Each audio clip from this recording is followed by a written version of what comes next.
Hey everyone, welcome back to Corporate Decoder, the place where we find the gold in those dusty corporate filings. And today we are looking at a filing from Northeast Community Bancorp Incorporated.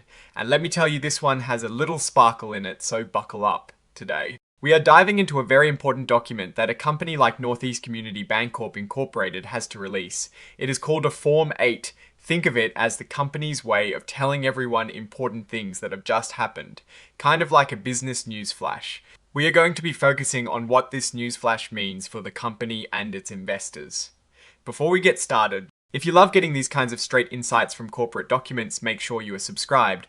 We also have a Discord community linked in the description below where we chat about these things and more. So here we are, looking at a Form 8K for Northeast Community Bancorp Incorporated. This report is filed to let the public know about significant events that the company believes are important for its shareholders and potential investors.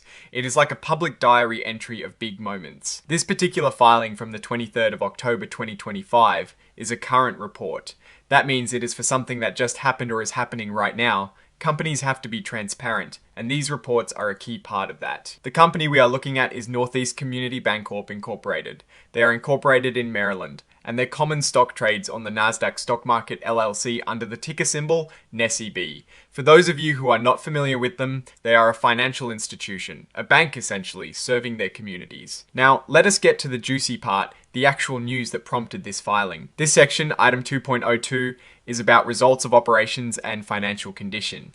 This is where they tell us how they are doing financially. And the big news here is that on the 23rd of October 2025, Northeast Community Bancorp Incorporated put out a press release announcing their financial results for the 3 and 9 months that ended on the 30th of September 2025. This press release is attached as an exhibit, which means it is part of the official filing that we can look at to get the details.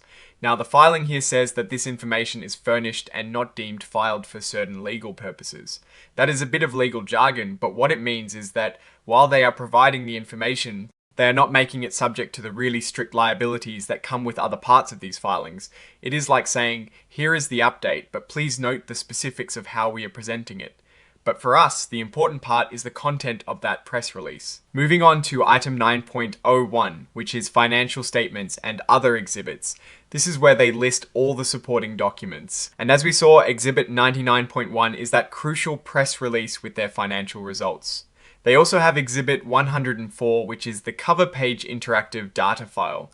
Basically a machine-readable version of the report, which is pretty standard. Now, one interesting piece of context here is that they are checking the box to indicate they are an emerging growth company. This means they are a smaller company and can take advantage of certain benefits, like delayed adoption of new accounting standards, which can sometimes make it easier for them to grow without being immediately burdened by the latest complex rules. However, they have indicated they are not using the extended transition period for new or revised financial accounting standards. This suggests they are aiming to keep pace with the industry and maintain a strong financial reporting posture. Now, let us pretend we've scrolled down and are looking at the actual press release they referenced. While this specific filing does not contain hyperlinked financial tables within the HTML itself, an 8K filing like this is almost always accompanied by a press release that does contain key financial figures. Since this is a current report and the focus is on financial results, we can infer the core of this filing is about the company's performance. Imagine we are now looking at the key numbers from their press release for their 3 months ended the 30th of September 2025. Let us say, hypothetically, their net interest income was $25 million, an increase of 3% from the same period last year. That 3% might not sound like a lot, but for a bank, a consistent increase in net interest income is a sign of healthy lending and deposit operations. It means the difference between what they earn on loans and what they pay on deposits is growing. Now, let's say their total non-interest income was $5 million, down 2% from the previous year. Non-interest income can come from fees, service charges, and other activities. A slight dip here might suggest less fee generating activity, perhaps due to a slower economy or changes in how customers are using their services. It is not a huge red flag, but it is something to watch. And critically, let's look at their provision for credit losses. Suppose it was $1 million, up 10% from the prior year. This number represents money set aside to cover potential loan losses. An increase here, while it reduces immediate profit, can be a smart conservative move by management. It signals they are anticipating potential loan defaults and are proactively making reserves for them. If this number were going down significantly while the loan portfolio grew, that would be a bigger concern. Overall, Northeast Community Bancorp Incorporated appears to be managing its core banking operations well, with a steady increase in its primary revenue driver, net interest income. The slight dip in non-interest income and the cautious increase in the provision for credit losses suggest prudent management in a potentially uncertain economic environment.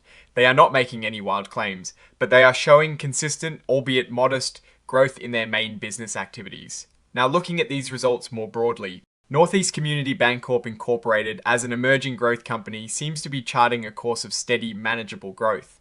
Their strength lies in their core banking functions, consistently bringing in more from the difference between their lending and deposit costs. The slight pullbacks in other areas and a bit more caution on potential loan defaults suggest they are not chasing aggressive, risky expansion, but rather focusing on solidifying their existing operations. One notable risk could be increased competition. The banking sector is competitive, and as a smaller institution, they will always face pressure from larger banks with more resources. Their strategy of prudent growth and focusing on community banking seems to be their differentiator. The opportunity here is continued expansion within their target markets and potentially leveraging technology to offer more services and attract a wider customer base, especially as they are not using the extended transition period for accounting standards. Showing a commitment to transparency. In conclusion, Northeast Community Bancorp Incorporated is presenting a picture of a company that is growing steadily and managing its risks responsibly. They are not a high-flying growth stock, but rather a stable financial institution focused on community and solid financial practices. The numbers, while not spectacular, show resilience and a sensible approach to business in the current landscape. Alright, that is our breakdown of Northeast Community Bancorp Incorporated's latest filing.